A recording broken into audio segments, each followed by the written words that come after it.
Hello guys, আসসালামু আলাইকুম। আপনারা দেখছেন উত্তরাঞ্চলের রেল স্টেশন গাইবান্ধা। বন্ধুরা, এই গাইবান্ধা থেকে আমি বিশেষ করে আপনার যাতায়াত করি ট্রেনে করে। তো আমি এই ট্রেন করে সান্তাহার আসি, সান্তাহারে নওগাঁ আসি। বন্ধুরা, সার্বিক চিত্র দেখতে পাচ্ছেন। বন্ধুরা, ট্রেন আসি বলে আসছে না, তো আমি বসে আছি।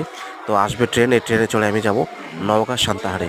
সার্বিক চিত্র দেখতে পাচ্ছেন। বন্ধুরা, অনেক বড় একটা rail station Gaibandha railway station. বন্ধুরা, যা নির্মিত হয় ব্রিটিশ আমলে। বন্ধুরা, তার সার্বিক